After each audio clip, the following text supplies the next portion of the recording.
Mesdames et messieurs, mes chers camarades, venus des quatre coins de l'Académie, je suis vous et je suis moi. Je fais vivre et fais mourir. Je n'ai pas d'âge et je suis la vieillesse du monde. Je suis ici et tout pourtant je vous parle toujours d'ailleurs. Je suis La différence. Vous l'avez compris, c'est de la différence que je viens ici vous parler.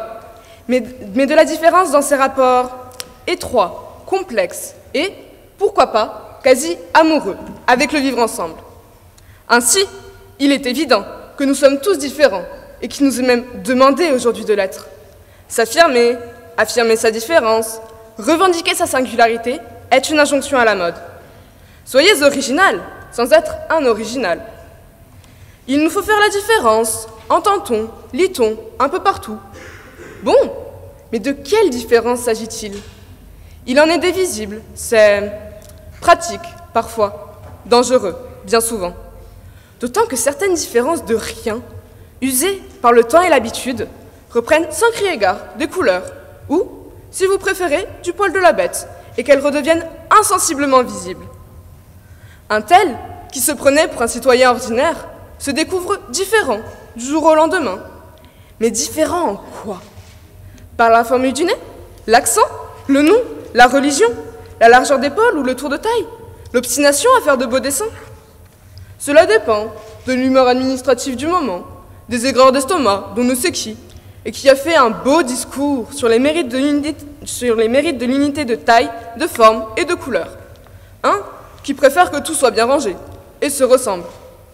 Vieille histoire, me direz-vous. Vieille barbarie du civilisé qui définit comme barbare celui qui ne parle pas sa langue. Vieille histoire qui manie les corps avec sa grande hache, comme le dit Pérec, et qui remplit de cadavres ses grands mots vides. La différence. L'identité.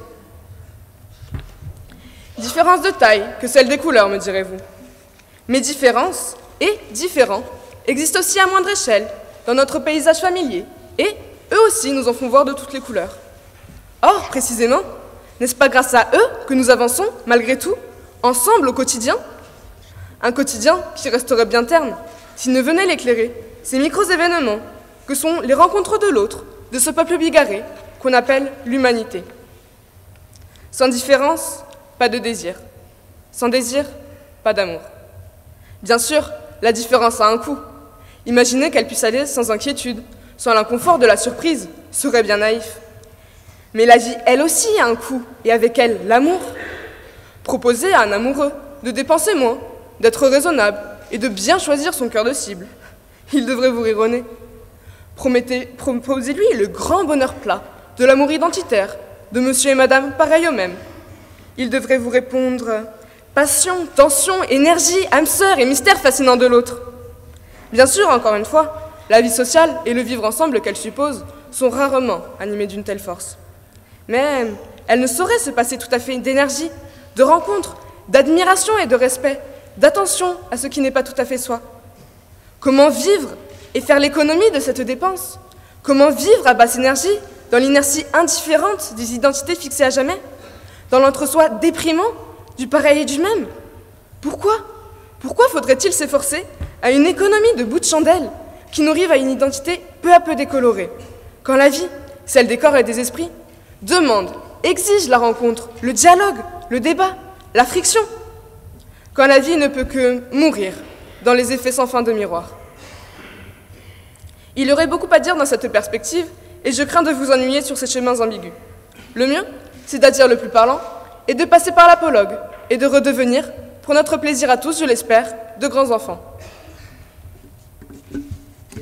Il était une fois, dans une cité pavillonnaire, horizontale à perte de vue, mais bien entretenue, une jolie petite fille sage, bien polie, à souliers vernis, redoutant encore le grand méchant loup, même si elle avait appris qu'il ne mangeait pas les petites filles et préférait les bonbons, la vanille et le chocolat.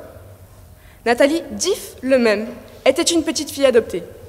De là, ce double nom, qui pesait sur l'étiquette intérieure de son manteau, mais dont elle ne songeait pas à se débarrasser.